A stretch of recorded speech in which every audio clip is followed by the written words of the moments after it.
자, 오늘 창세기 27장 우리 함께 공부하도록 하겠습니다. 창세기 27장은 장 제목이 이삭의 축복이에요. 이삭의 축복. 네, 이삭의 축복 가운데 원래 이삭이 이 자연적인 장자인 예서를 축복하려고 하죠. 그러나 리브가와 야곱이 그 축복권을 가로채는 아버지를 속이고 가로채는 그런 이야기가 있습니다. 자, 과연 오늘 본 말씀을 통해서 야곱이 많은 사람들이 평가하기에 야곱은 속이는 자, 가로채는 자, 빼앗는 자, 교활한 사람으로 묘사를 많이 하는데 과연 야곱이 왜 그런 별명을 얻게 되었는지, 많은 사람들이 그렇게 평가를 하는지, 또한 그런 야곱에 대한 평가가 정당한 것인지 우리 한번 본문을 자세히 연구해 보는 시간을 갖도록 하겠습니다. 창세기 전체 속에서 오늘 이야기는 이제 야곱의 생애가 생애에 대한 이야기죠. 이삭이 축복이 있고 이제 야곱으로 넘어가는 그런 과정 가운데 있습니다. 자, 27장 구조는 4개로 나뉘는데 1절부터 4절까지는 이제 예서가 예서를 야곱이 아니고 이삭이, 제가 자꾸 이름이 헷갈려서 이름이 헷갈리는 게 아니라 그냥 뇌를 거치지 않고 나오는 것 같아. 이삭이 예서를 축복하려고 하죠.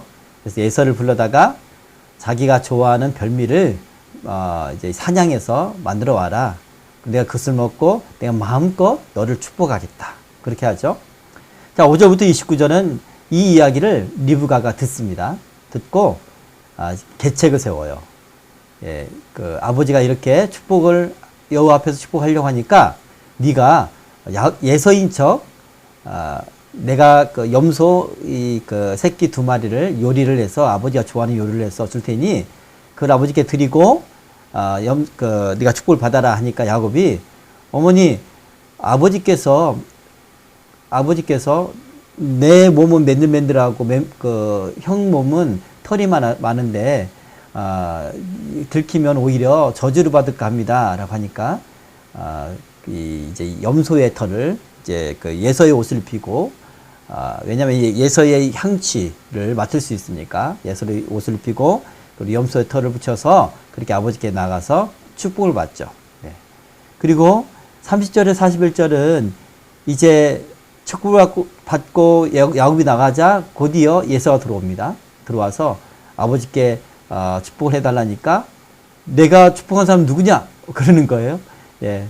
결국은 이제 야곱이 자신의 축복을 가르쳤다는 것을 알고 예서는 일단은 아버지께 남은 축복이 없습니까? 더 축복해 주세요. 마음껏 할 수 있잖아요. 이런 식으로 이야기를 하죠. 그러나 여호와 앞에서 하는 축복, 영적인 축복이기 때문에 그렇게 마음대로 할 수 있는 게 아니에요. 그래서 이제 예서는 야곱을 심중 가운데 죽이려고 합니다. 아버지가 돌아가시면 죽여야겠다. 결국은 나중에 야곱이 여기서 도피를 하죠. 하란으로 도피해서 20년 동안 라반의 집에서 이제 일을 하고 2 아내를 얻고 여종들까지 하면 4 아내죠. 첩까지 얻어서 그렇게 해서 12아들을 데리고 돌아와요. 돌아와서 예서가 두려워서 이제 야복강가에서 기도하는 가운데 천사와 씨름을 하죠. 그렇죠? 그리고 나서 예서를 만나는데 그때 화해를 하게 됩니다. 그때까지 이삭은 아직 죽지 않았습니다. 이삭의 연수가 180살이기 때문에 네, 어쨌든 이삭이 아버지가 죽으면 내가 야곱을 죽이겠다. 그 이야기를 또 어머니가 듣고 야곱을 하란으로 자신이 나왔던 그 골 본토 친척 집으로 도피를 시킵니다. 그 내용이에요. 자, 그림을 보면 우리 형 예서가 에돔 족속의 조상이거든요. 예, 그 후손들이 에돔 족속이 되는데 여기 밑에 보면은 노란색 킹덤 오브 에돔 이 지역이 자 가나안 땅이 이쪽으로 이렇게 펼쳐져 있죠. 이쪽으로 그리고 여기가 이제 사해고 그리고 이 밑에 지역이 에돔이에요. 여러분 이 가나안 지역, 팔레스틴 지역의 지도는 여러분이 머릿속에 외우고 있어야 돼요. 자, 여기는 바로 모압이다. 네. 사이 쪽에 있는 것이 모압, 그리고 위에 있는 게 암몬. 네. 이렇게, 그리고 저 위쪽은 아람, 다메스커스라고, 지금 이제 시리아, 저 위쪽은 또 시리아잖아요. 네. 자, 그렇게 보면 되겠고, 자, 오늘 에서는 이 에돔 족속의 조상이에요. 에돔 족속에 대해서 한번 살펴보도록 하겠습니다. 자, 아까 여기 지도상에 있는 이 노란색 이쪽 지역이 주로 아주 황폐한 그런 이제 계곡과 산들이 많은 그런 땅이에요. 황무지입니다. 자, 보면은 에돔 족속은 이렇게 바위에 우거해서 살았다, 이렇게 성경은 기록하고 있어요. 네. 우리 페트라로 가는, 에돔의 수도가 페트라였었는데, 페트라로 가는 길이 바로 이래요. 협곡 가운데 있어요. 협곡이라고 할 수 있습니까? 이거 바위 틈이죠? 바위 틈에 사는 그런 족속이었다. 그렇게 말하고 있습니다. 네, 여기가 그 유명한 페트라 신전이죠? 예, 신전 맞습니까? 네. 이게 예전에 영화, 뭐죠? 유명한 영화인데? 기억이 안 난다. 네, 그 배경이 되었던, 그런 곳입니다. 예, 지금은 요르단, 안에 있습니다. 자, 이곳에 바로 에돔 족속이 살았던, 보세요. 다 바위죠. 네. 바위 틈에 우거하며 사는 그런 족속이었다. 자, 에돔의 원어는 에서의 별명에서 나왔어요. 에서는 북다라는 별명을 갖고 있죠. 이 어원은 창세기에서, 우리 성경책에서 했던 것처럼, 에서가 팥죽을 먹기 위해서 야곱에게 사잖아요. 장자권을 팔고. 그랬을 때, 이제 이 별명이 유래했다라고 분명하게 기록되고 있습니다. 그리고, 예서의 후손이 세운 민족국가 바로 에돔이고요. 본래 세일산에는 호리 족속이 살았습니다. 자, 세일이라는 이것도 야곱과 에서의 에피소드에서 유래한 그런 언어입니다. 그런 용어고. 자, 원래는 호리 족속이 이 지역에 살았었는데 예서가 세일산에 정착하고 함께 살다가 나중에 이제 세력이 커져서 호리 족속을 멸망을 시키죠. 그리고 거기에 에돔족이 살게 됩니다. 자, 이스라엘 민족이 출애굽할 때 이스라엘이, 여러분이 지도로 보면 출애굽을 해서 이 광야에서 가나안 땅에 가기 위해서 반드시 에돔을 통과를 해야 돼요.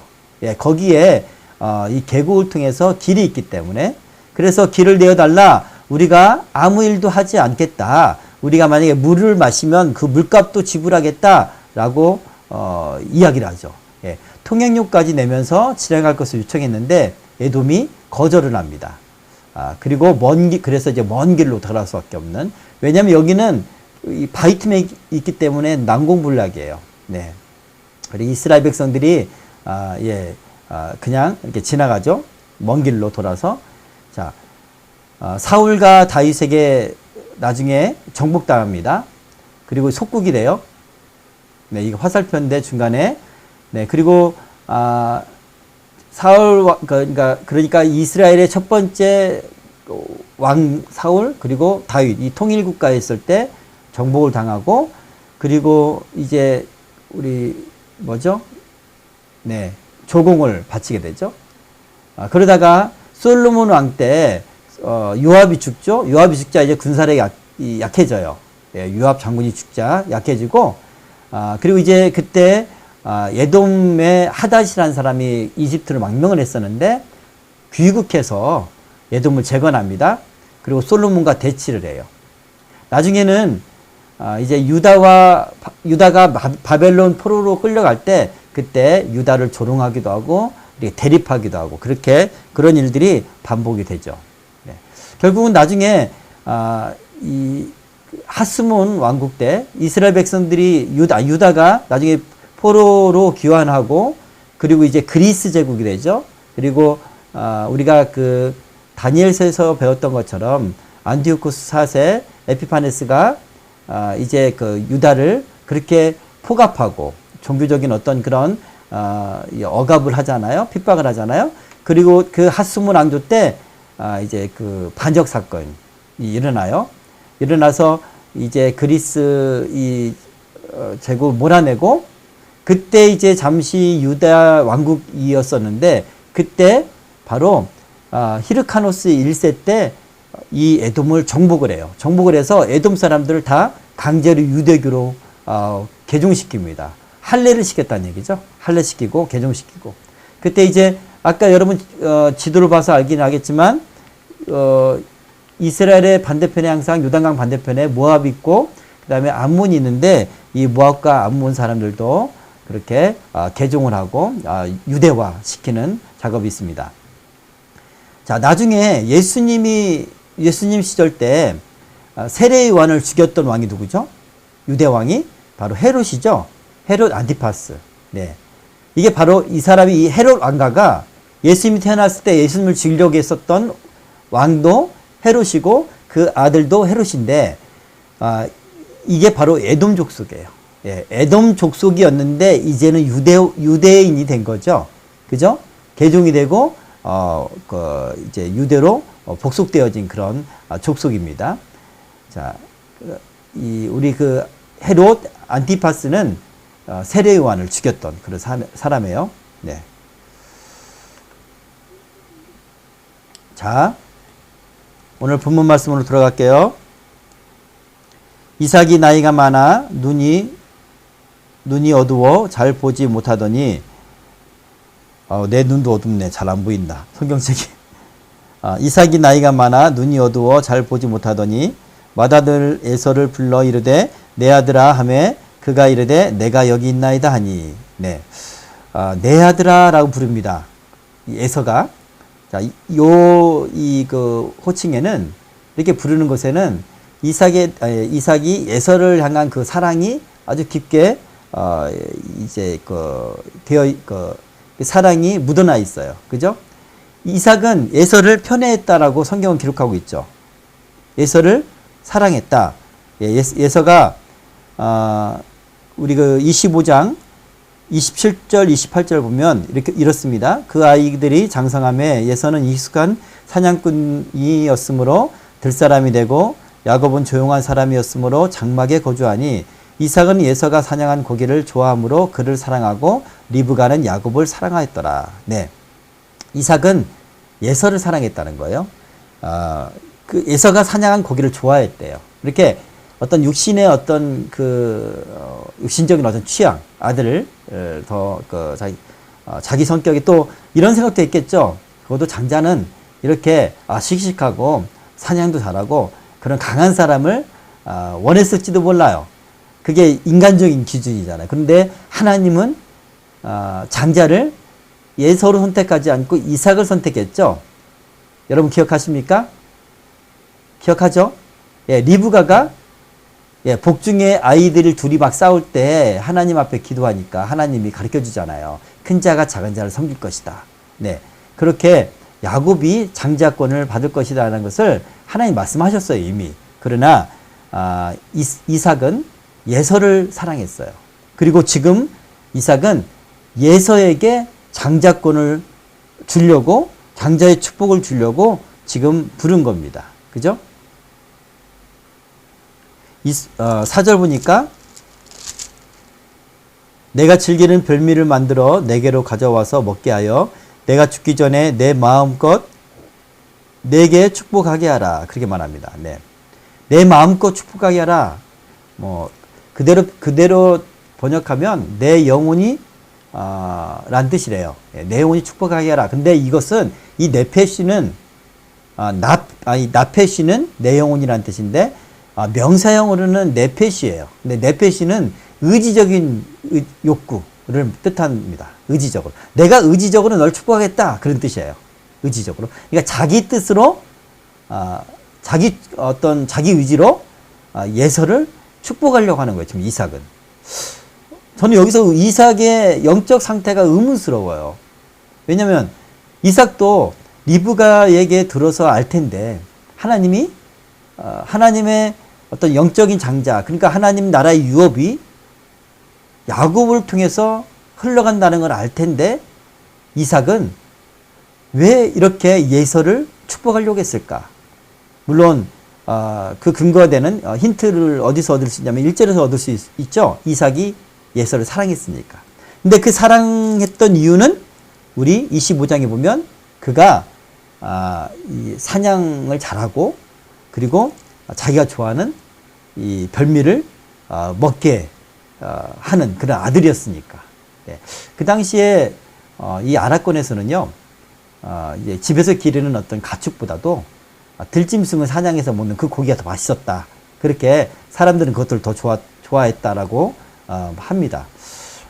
그렇게 예서를 인간적으로 좋아하는 거예요. 인간적으로 사랑하는 거예요. 또 장자니까. 자, 그래서 지금 의지적으로 자기가 이제 예서에게 축복을 하려고 한다. 그것을 우리가 잘 알 수가 있습니다. 자, 축복하게 하라. 네. 임종전에 아버지가 특별히 이제 족장인 아비가 축복하는 관례가 있었어요. 이거는 자식을 향한 어떤 단순한 희망을 담긴 축복들이 있잖아요. 우리가 늘상 다른 사람 축복할 때 하는 그런 축복, 그런 게 아니에요. 족장의 축복은요, 언약 가계의 계승자에 대한 영적인 축복이에요. 이거는 하나님 앞에서 하는 거예요. 예. 그리고 여기에는 예언적인 의미가 담겨져 있어요. 야곱도 그렇게 자식들을 손주를 축복하잖아요. 그랬을 때 예언적인 그런 축복을 해요. 그대로 이스라엘의 12지파가 그런 축복 그대로 살아갑니다. 네, 그것을 우리가 볼 수가 있어요. 족장의 축복은 아주 중요하다. 자, 어떤 의미에서는 한 가정의 아비의 부모, 이 부모의 축복이 정말 중요한 거예요. 지금은 우리 가정의 족장 누구예요? 예, 아버지, 어머니잖아요. 그죠? 부모님의 축복이 영적으로는 상당히 중요합니다. 아이들에게 흘러가게 돼 있어요. 여러분, 시집장 장가 가면 아이들 늘 축복해 주세요. 네. 그럼 아이들이 그걸 듣고, 기도를 듣고 그대로 자라요. 이제 아이들이 들어서 그렇게 잘하는 것 뿐만 아니라 하나님이 들으시고 그 아이들에게 그렇게 응답하시죠. 7절. 나를 위하여 사냥하여 자, 이제 엄마 리브가가 그 아버지의 말을 듣고 그 야곱에게 전하는 그런 말입니다.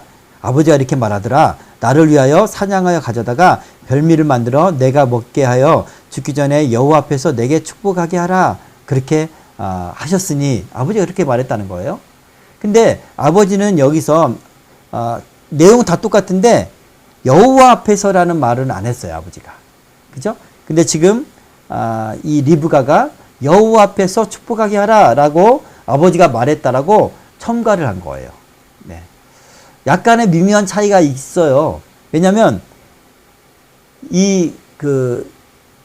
리브가의 입장에서 지금 아버지 족장으로서의 아버지의 마지막 축복은 하나님이 그대로 이루시는 것이고 그것은 영적인 의미에서 하나님의 나라, 하나님의 유업을 그 가족을 책임지고 나가는 그 유업이 흘러가는 그런 축복이란 말이죠. 그렇죠? 그러니까 이 리브가의 입장에서의 이 아버지가 말하는 이 축복은 여호와 앞에서 하는 축복이에요. 하나님이 하시는 그런 축복이야. 이걸 들으시고 하나님께서 성취하실 것이니까. 그리고요, 이 축복은요, 축복할 때, 축복 기도할 때, 이 사람들이 야곱이나 이삭이나 이 족장들이 자기 생각으로 축복하는 게 아니에요. 이건 하나님의 감동으로 축복하는 거예요. 하나님의 감동 주셔서 하나님의 예언적인 의미가 있는 거예요. 그렇기 때문에 리브가는 그걸 너무나 잘 알았어요. 그래서 아버지는 여호와 앞에서라는 말을 하지 않았지만 리브가는 그걸 첨가를 합니다. 그만큼 리브가한테는 중요한 거예요. 여호와 앞에서 축복해야 되기 때문에 하나님의 언약이 성취되려면 하나님이 예정하신 거 있잖아요. 예정하신 건 뭡니까? 바로 야곱이 받아야 되는 거잖아요. 그렇기 때문에 리브가는 뭔가 액션을 취할 수밖에 없어요. 왜냐? 이삭이 하나님 뜻대로 안 하니까. 그래서 계획을 세우죠. 바로 아버지 이삭을 속이기로 합니다. 네. 8절을 보면 그런즉 내 아들아 내 말을 따라 내가 내게 명하는 대로 하라 이렇게 말합니다. 자, 리브가가 야곱에게 내 말을 따라라 내가 명령한 대로 해라 이렇게 말해요. 야곱 입장에서는 아버지를 속이는 게 쉽지 않았을 거예요. 그것이 이 아버지를 속이는 것이 그것이 죄고요. 인간적인 기준에서도 더 부도덕한 거고 뿐만 아니라 아버지를 눈이 어두운 아버지를 속인다는 것은 저주를 받을 수 있는 네, 그런 근거가 되거든요. 예, 그러다가 잘못하면 저주를 받잖아요.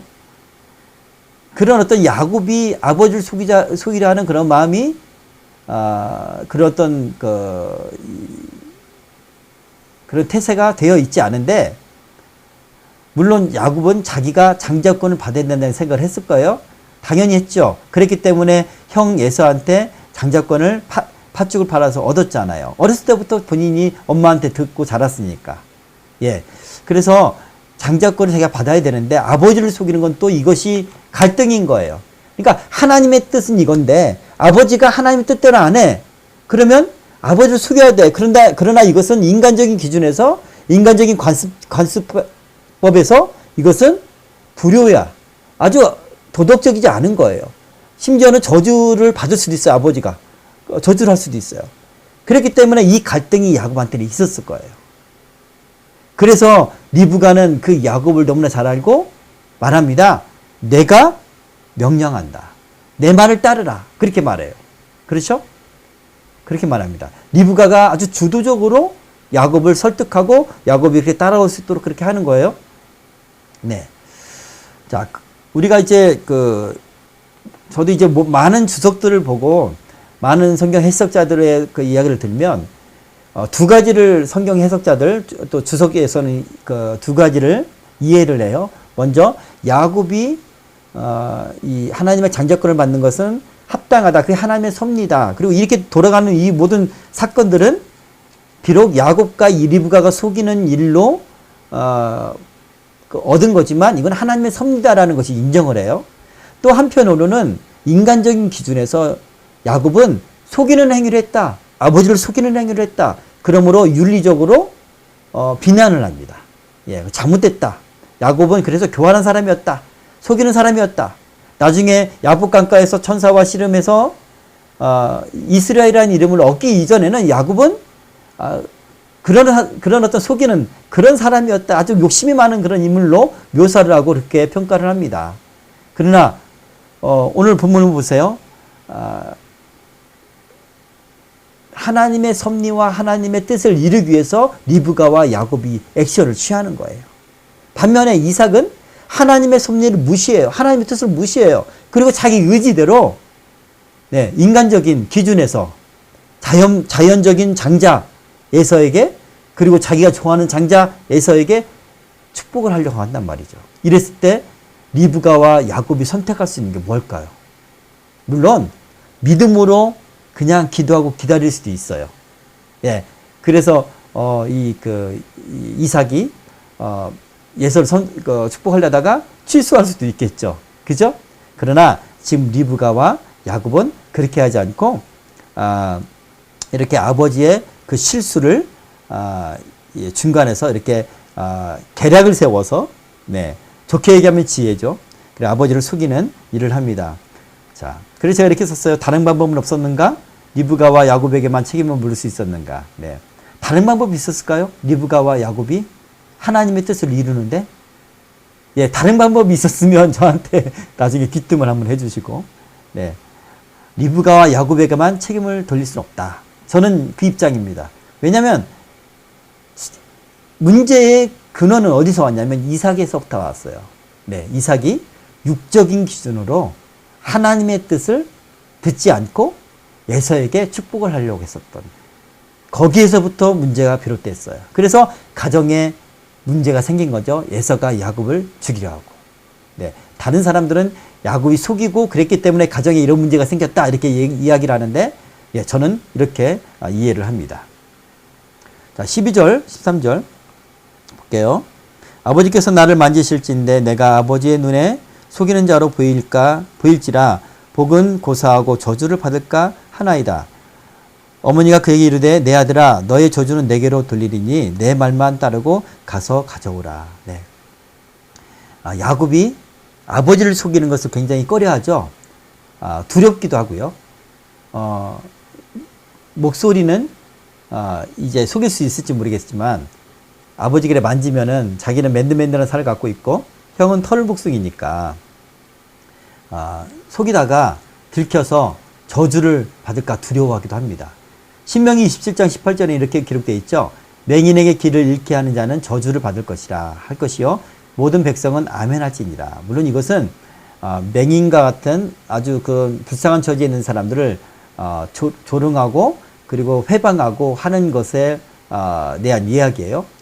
이 이야기는 좀 다른 이야기죠. 그러나 눈이 보이지 않는다고 속이는 행위는 정당화될 수 없는, 인간적인 기준에서는 정당화될 수 없는 그런 일이에요. 그러므로 야곱은 상당한 갈등과 두려움이 있었습니다.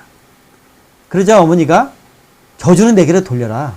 내가 저주를 받을게. 넌 내 말만 따라해. 모든 책임은 자기가 지겠다고 말합니다. 그 이유가 뭘까요? 왜 이토록 리브가는 이렇게 강하게 야곱에게 푸시를 하는 걸까? 이렇게 확신에 넘친 이유는 바로 리브가가 하나님을 만났기 때문에 그래요. 복중에 아이들이 있을 때 하나님을 만났어요. 하나님께 들었어요. 자기는 확실해요. 이건 날마다 기억이 남아있고 날마다 그것이 성취되기를 기도했을 거예요. 그런데 지금 이삭은 그렇게 하지 않죠. 근데 저는 정말 의문이 되는 것은 왜 이삭은 그것을 기억하지 못했을까? 이 차이라고 생각해요. 하나님을 직접 만나고 체험한 하나님 음성을 듣는 사람의 확신과 아내에게 전해서 들었던 남편의 확신은 좀 다를 수 있다. 예. 유념해서 듣고 생각은 하고 기억은 하고 있겠죠. 그러나 그 정도의 확신과 믿음으로는 인간적인 기준, 자기의 어떤 좋아하는, 자기 어떤 육적인 어떤 그런 판단력을 그만한 확신과 믿음으로는 이것을 역전시킬 수 없다는 거죠. 예, 이삭은 그랬던 것 같아요. 그랬으니 예서를 축복을 주려고 했던 것이 분명하다. 예, 그렇게 볼 수가 있습니다. 자, 부모와 고대에는 이제 어머니와 아버지가 의견이 일치가 되어서 대부분 아버지가 대변하죠. 네, 아버지의 의견을 따르죠. 그런 상황에서 오늘은 어머니의 의견을 따르라 이렇게 말합니다. 왜냐하면 어머니의 의견이 하나님의 뜻이니까. 야곱은 그것을 선택하죠. 자, 아버지를 속입니다. 27절. 네, 그가 가까이 가서 그에게 입맞추니 아버지가 그의 옷의 향취를 맡고 그에게 축복하여 이르되 내 아들의 향취는 아버지 여호와께서 복 주신 밭의 향취로다. 하나님은 하늘의 이슬과 땅의 기름짐이며 풍성한 곡식과 포도주를 내게 주시기를 원하노라. 이렇게 합니다. 자, 이렇게 먼저 땅의 복을 이야기하고 29절은 이제 열국에서 이 받을 복, 예, 리더 어떤 제사장 나라가 되는 그런 복을 이야기하고 또 영적인 복까지 이야기를 합니다. 하늘의 이슬이라고 하죠. 이 팔레스틴 지역, 이 가나안 지역은 건조한 지역이에요. 가뭄이 많아요. 그렇죠? 그래서 이제 우기 때 겨울에 비가 내리고 나머지는 건기예요. 그렇지만 제가 주일날에 설교를 했던 것처럼 이 지역엔 비가 적지만 무엇으로 땅을 촉촉하게 하고 곡식을 자라게 했냐면 일교차가 굉장히 컸어요. 예, 한낮에는 사람이 돌아다닐 수 없을 정도로. 그래서 우물가의 여인이 사람 없을 때 한낮에 정오 때 물을 기르러 오잖아요. 그죠? 남편이 많은 여인이. 그랬던 것처럼 한낮에는 너무 더워요. 그 해가 사람을 상하게 할 정도로. 또 밤에는 그 추위가 사람을 정말 상하고 죽일 정도로 무서워요. 이렇게 일교차가 크기 때문에 이슬이 항상 맺혀 있어요. 네. 그래서 이 하늘의 이 이슬은요, 하나님의 축복이다라고 생각을 했습니다. 네, 땅의 기름짐, 비옥한 옥토를 얘기하죠. 네, 그리고 풍성한 곡식과 포도주. 자, 가나안 땅에는 참 기름지고 풍요로웠다고 그래요. 출애굽할 때 민수기에 보면 그 정탐꾼을 보내잖아요. 12명의 정탐꾼을 보내잖아요.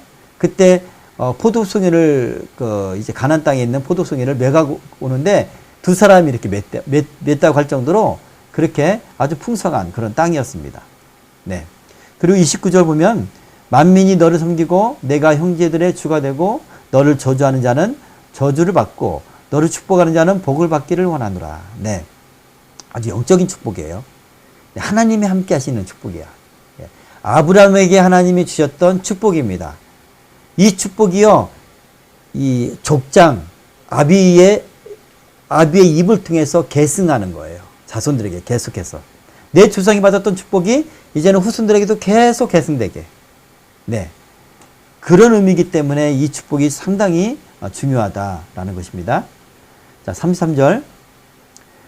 예서가 이제 야곱이 이렇게 축복받고 나가자마자 예서가 들어옵니다. 그리고 아버지께 이제 요리를 해드리면서 축복을 해달라고 하니까 이 아버지가 너 누구냐 하니까 내가 맏아들 에서로소이다 라고 하니까 33절 보니까 이삭이 심히 크게 떨며 이르되 그러면 사냥한 고기를 내게 가져온 자가 누구냐? 내가 오기 전에 내가 다 먹고 그를 위하여 축복하였은즉 그가 반드시 복을 받을 것이니라. 네. 이삭이 심히 크게 떨었대요. 심히 크게 떨었대요. 자, 왜 떨었을까? 이 심히 크게 떨었다는 것은 이 중복적인, 더 강조를 하는 거예요. 하나님이 말씀하신 그 섭리, 하나님의 뜻이 자기가 속았죠. 속긴 속았는데 이루어졌잖아요. 자기 손을 통해서 아들 예서가 아닌 야곱을 축복했어요. 그 순간 어떤 영적인 어떤 깨달음이 있었던 것 같아요. 하나님의 깨달음, 하나님의 섭리를 깨달은 것 같아요. 그러면서 자기가 고집부렸던 예서를 억지로 부득불 축복하려고 했던 어떤 그것에 대한 어떤 잘못이 깨달아졌을 것이다. 그래서 거룩한 두려움이 있었을 것이다. 자, 이 구절을 보면 그것을 우리가 알 수가 있어요. 네. 그리고 말하죠. 그가 반드시 복을 받을 것이다. 예. 축복을 했으면 야곱이 잘못했으니까 야곱을 불러다가 야곱을 저주하고 예서에게 다시 축복을 해줄 수 있을 텐데 지금 이삭은 물론 이거 있어요. 한 번 축복한 것을 이거는 하나님 앞에 한 것이기 때문에 자신 마음대로 할 수 없는 건 있어요. 그건 있어요. 그렇지만 그렇기도 하고 이삭이 지금 현재는 하나님의 섭리를 깨달았어요. 예. 그리고 그가 하나님의 뜻대로 반드시 복을 받을 것이다. 그렇게 이야기를 합니다. 그리고 또 다른 하나의 사용어는 하나님의 신적인 축복이거든요. 신적인 기원. 이것은 취소할 수 없다. 그런 의미가 있습니다. 36절. 예서가 이르되 그의 이름을 야곱이라 함이 합당하지 아니니까 그가 나를 속임이 이것이 두 번째입니다. 전에는 나의 장자의 명분을 빼앗고 이제는 내 복을 빼앗았나이다. 이렇게 말해요. 자, 예서가 이렇게 말해요. 두 번 날 속였어요. 한 번은 내 장자의 명분을 빼앗았어요. 그리고 지금도 내 축복권을 뺏었어. 이렇게 말해요. 자, 이 두 가지가 맞습니까? 예서가 말하는 이 두 가지가? 아니죠. 거짓이에요. 예. 예서가 착각을 했는지 거짓말을 하는지 모르겠어요. 근데 거짓입니다. 팥죽을 자기가 자발적으로 팔았어요. 야, 내가 배고파 지금 죽게 되는데 그 장자권이 뭐야? 아무것도 아니야. 그렇게 팔았잖아요. 그죠? 예. 자기의 선택이란 말입니다. 하나님의 유업을 가볍게 여긴 지금 당장 먹을 것, 내 자기 육신의 어떤 그 요구, 그런 욕구를 채우는 것이 더 급했어요. 그렇게 하나님의 은혜와 하나님의 사랑을 그렇게 바라지 않았던 게 예서거든요. 자기가 선택한 거예요. 그러니까 첫 번째 말은 합당하지 않아요. 두 번째, 내 복을 빼앗았다. 자, 이게 맞습니까? 인간적으로 보면은, 관습법적으로 보면 예서가 받을 복이죠. 장자가 받을 복. 그렇죠? 그러나 고대 사회는요, 장자에게 상속권이 있지만 장자가 심각하게 문제가 있거나 했을 경우에 그것이 바뀌기도 해요. 바뀌기도 하고, 그리고 이 케이스는 하나님께서 이미 예서가 아닌 야곱에게 그 장자권을 주겠다라고 하나님이 암시하셨고 예언하셨거든요. 이것을 리브가만 알았을까요? 아니요. 이삭은 반드시 알았을 것이고 야곱도 당연히 알았을 것이고 예서도 알았을 것이다. 그럼에도 불구하고 내 복을 빼앗으려고 했다. 이렇게 말을 하고 있죠. 그죠? 자, 이렇게 지금 예서는 잘못된 사실을 이야기를 하고 있고 또 하나는 팥죽을 그러니까 장자권을 빼앗긴 것도 빼앗긴 것이 아니라 사람들은 이것을 빼앗았다고 얘기를 해요. 빼앗은 게 아니잖아요. 예서가 판 거예요. 그 당시에는 장자권을 팔 수가 있다고 했잖아요. 형제끼리. 그죠? 고대 사회는 그랬습니다. 네. 그렇게 판 것이기 때문에 자기의 선택이 있는 거예요. 자기 중심에 그렇지 못했게 선택한 건데 그래서 빼앗긴 건데 그것을 야곱에게 탓을 하죠. 다른 사람에게 책임을 전가합니다. 우리도 흔히 그럴 때가 있어요. 내가 어떤 인생을 살다가 내 인생이 너무 내 마음에 들지 않아. 예? 그래서 내가 인생이 실패한 것 같아. 저도 그럴 때가 되게 많아요. 그래서 아버지를 원망하거나 어머니를 원망하거나 내 인생에 나한테 영향을 줬던 그 누군가를 원망하게 돼요. 자꾸 원망해요. 그러나 실상은 그런 어떤 환경에 있는 사람일지라도 똑같이 다 실패하는 인생이 되지 않거든요. 한 가정에서 자라도요. 어떤 아이는 실패하는 인생이 되고 어떤 아이는요. 그걸 극복하고 성공하는 사람이 있어요. 무슨 차이일까요? 환경이 문제가 아니라 바로 그 사람이 문제인 거예요. 그 사람 중심과 그 사람의 선택이 문제인 거예요. 내가 자신의 선택은 전혀 돌아보지 않아요. 그랬을 때 우리 청년의 시기 때는 주로 많이 그러거든요. 그랬을 때 상처로 살고 우울증으로 살고 원망하는 삶을 살게 되고 그런단 말이에요. 그러면서 부모를 원망하고 막 그래요. 엄마 아빠가 이러니까 내 인생이 이렇게 됐어. 이렇게 말하는 거예요. 그러나 그런 삶일지라도 자기 인생을 복된 삶으로 스스로 선택해서 살 수 있는 거예요. 예. 지금 예서는 자신의 책임은 자신의 원인이 자신한테 있는데 그건 돌아보지 않고 다른 사람한테만 책임을 전가하고 있다. 그렇게 우리가 예서의 모습을 볼 수가 있고요. 내 아버지요 빌복이 하나뿐이니까 다른 복을 또 달라고 하는 거죠. 자,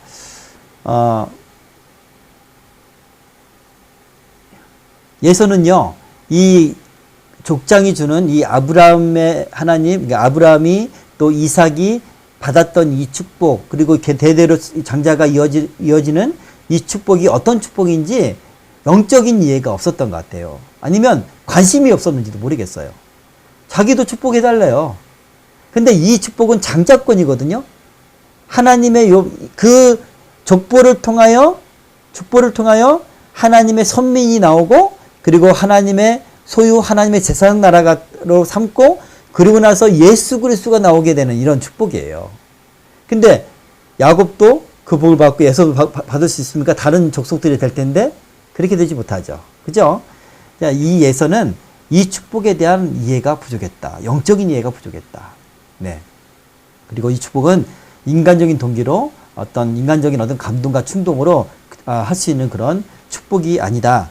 여호와 앞에서 하는 신적인 기원이라는 것을 우리가 다시 한번 강조하며 볼 수가 있겠습니다. 39절. 그 아버지 이삭이 그에게 대답하여 이르되 내 주소는 땅의 기름짐에서 멀고 내리는 하늘 이슬에서 멀 것이며 너는 칼을 믿고 생활하겠고 내 아우를 섬길 것이며 내가 매임을 벗을 때에는 그 멍에를 내 목에서 떨쳐버리리라 하였더라. 네, 보세요. 아까 우리 그 지도를 보고 그리고 사진들을 봤잖아요. 이 에서의 후손들이 에돔 족속인데 이 후손들이 거하게 될 땅이에요. 그 주소가 어떤 곳입니까? 하늘의 땅의 기름짐에서 멀어요. 돌덩이에요. 바위 틈에서 살았어요. 그죠? 그리고 하늘의 이슬에서 멀 것이며 거기는 광야지대예요. 예. 남쪽으로는 사우디아라비아고 그리고 이쪽으로는 유대 광야 지역이에요. 사해 밑에 쪽에 있고 네. 이 세계에서 가장 척박한 땅이래요. 세계에서 가장 척박한 땅 중에 하나. 그것이 바로 세일 산지라고 합니다. 그것을 주소로 삼고 자손들이 살아가게 됩니다. 자, 칼을 믿고 생활한다. 자, 이곳에서는 농사를 지을 수 없어요. 그렇죠? 그렇다고 초원이 많아서 유목민 생활할 수도 없어요. 무엇하고 살아야 돼요? 남의 걸 빼앗고 살아야죠. 예. 그렇게 에돔 족속은 그렇게 되는 겁니다. 자, 나중에 그리고 너는 칼을 믿고 생활하다가 아우를 섬길 것이다. 네, 에돔 족속은 훗날 이스라엘에게 정복당하죠. 사울과 다윗에게 정복당하고, 예, 공물을 바치게 되고, 그리고 BC 129년 하스몬 왕조 때 완전하게 정복을 당해서 할례를 당하죠. 그리고 유대 국가에 이제 합병되는, 네, 그리고 에돔 출신의 유대인이 되는, 예, 그렇게 이 예언대로 되는 것이에요. 예. 자, 생각해 보세요. 예서가 사랑하는 아들, 좋아하는 예서잖아요? 예서란다. 제가 이름이 자꾸. 이삭이 사랑하는 예서잖아요? 그러면 야곱한테 줬던 그 축복, 장자권의 축복은 아니더라도 다른 좋은 축복을 줘야 될 텐데, 지금 예서는 저주를 하고 있어요. 그죠? 예서가 아니고 이삭은 예서를 저주하고 있어요. 이렇게 할 수 있는 이유가 뭡니까? 네, 이삭이 하는 게 아니죠, 이거는. 하나님이 하시는 거예요. 하나님의 감동에 의해서 하는 축복이라는 거예요, 이 축복은. 네. 그러니까 이 축복은 상당히 중요하고요. 그리고 능력이 있는 축복입니다. 자, 41절. 그의 아버지가 야곱에게 축복한 그 축복으로 말미암아 예서가 야곱을 미워하여 심중에 이르기를 아버지를 곡할 때가 가까웠은즉 내가 내 아우 야곱을 죽이리라 하였더니, 네. 그리고 이렇게 예서가 야곱을 죽일 마음을 품고 있어요. 그것이 이제 리브가의 귀에 들리고, 그리고 이제 아들을 야곱을 불러서 네 형이 너를 죽여서 한을 풀려고 하니 너는 내 말을 듣고 하란으로 가서 내 오라버니 즉 라반이죠. 라반에게 피신하라 그렇게 말합니다. 그리고 내 형 노가 풀리기까지 몇 날 동안 그와 함께 거주하라. 자, 잠깐 피신하면 된다고 생각을 했어요. 왜냐하면 예서는 아주 다혈질적이고 하기 때문에 며칠 지나면 잊어버릴 것이다 생각을 했는데 그렇게 되지 못했어요. 20년 동안 하란에 피신해 있는 거죠. 형의 분노가 풀리지 않은 거예요. 네. 자, 45절. 내 형의 분노가 풀려 내가 자기에게 행한 것을 잊어버리거든 내가 곧 사람을 보내어 너를 거기서 불러오리라. 어찌 하루에 너희 둘을 이르랴. 네. 리브가가 금방 형의 분노가 풀어지고 사람을 보내서 아들을 데려오려고 했었는데 보내지 못하죠. 네. 그만큼 예서가 이 일로 야곱을 미워했었다. 오랫동안. 네. 야곱이 나중에 돌아올 때 두려워하잖아요. 형한테 그런 일을 당할까봐. 안타깝게도 리브가는 야곱이 20년 동안 돌아오지 못하는 그 시기에 죽었을 것이다. 그렇게 학자들은 이야기를 하고 있습니다. 네. 46절 볼까요? 리브가가 이삭에게 이르되 내가 햇사람의 딸들로 말미암아 내 삶이 싫어졌거늘 야곱이 만일 이 땅의 딸들 곧 그들과 같은 햇사람의 딸들 중에서 아내를 맞이하면 내 삶이 내게 무슨 재미가 있으리까 이렇게 말합니다. 자, 이제 야곱을 피신시키고 아버지한테 이제 그 아내가 남편한테 뭔가 말을 해야 되잖아요. 그때 가서 이야기를 하는 거예요. 예서가 햇사람 유딕과 바스맛을 취해서 내가 너무나 고통스러운 살았어요. 당신도 그것 때문에 고통스럽지 않았습니까? 그렇게 말하는 거예요. 그래서 이 말을 하는 것은 아마도 햇사람 아내를 취한 그래서 순수한 혈통을 잃어버린 그 자손에게서 하나님의 복이 흘러가길 원치 않는다는 의미도 내포가 되어 있는 거예요.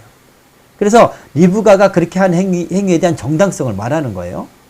그리고 야곱에게 장자의 축복을 받도록 하는 그런 정당성을 지금 말하는 거고 예서와의 관련성보다 예서 때문에 지금 야곱이 도망간 것을 이야기하기보단 그곳에 가서 야곱만큼은 순수한 혈통 이삭이 다메섹 엘리에셀을 아브라함이 보내서 이삭의 배우자를 지금 리브가를 얻었던 것처럼 우리 아들 야곱도 순수한 혈통 이 배우자를 얻게 하기 위해서 보냈다.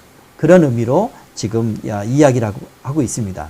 자, 이것을 보면 나중에 그 야곱은 그 라반의 두 딸 있죠. 두 딸과 레아와 라헬 두 딸과 결혼을 하죠.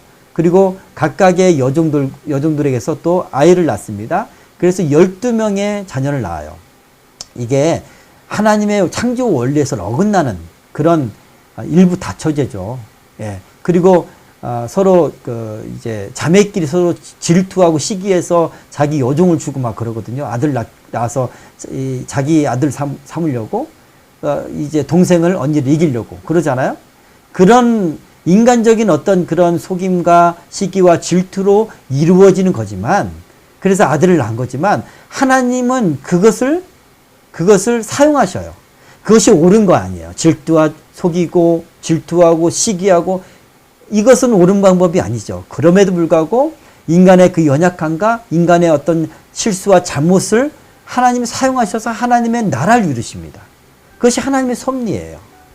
섭리. 그렇다고 해서 나는 그래 실수해도 돼 이런 뜻이 아니에요. 그런 뜻이 아니죠. 온전하게 행하며 하나님 뜻을 이루어가서 하나님 나라를 이루면 더 큰 영광이 되겠죠. 그러나 오늘 성경을 보면 그렇게 인간의 실수와 잘못에도 불구하고 하나님은 하나님의 뜻을 이루신다. 하나님은 하나님의 계획과 예언을 이루신다. 창세기 3장 15절에서 여자의 후손으로 나온 예수 그리스도가 사탄의 머리를 밟기까지 하기 위하여 이렇게 언약의 후손들을 이렇게 이루어 가신다. 이스라엘을 세우시고. 자, 야곱의 그 12 아들들이 이스라엘의 12지파가 됩니다. 야곱은 나중에 이름이 바뀌죠. 이스라엘로 바뀌어요. 이게 선민 이스라엘의 직접적인 조상인 거예요. 야곱이. 자, 오늘 여기까지 공부하게 되었는데요. 자, 이것을 보면 하나님의 뜻과 인간적인 기준, 또 인간적인 관습, 이 둘 사이에서 갈등하고 있는 야곱의 모습을 볼 수가 있고요. 또 하나님의 뜻을 이루기 위해서 온전한 방법이 아니고 또 다른 방법도 없긴 했지만 이루기 위해서 그들 속였던 그런 리브가와 야곱의 그런 모습도 볼 수가 있고요. 그리고 나중에 있을 이야기지만 야곱의 12 아들이 생기는 그런 과정에서 인간의 연약함, 그 모든 것을 하나님 사용하셔서 섭리하셔서 하나님의 나라를 이루신다라는 것을 우리가 볼 수가 있겠습니다. 자, 여기까지 오늘 성경 말씀을 공부를 했고요.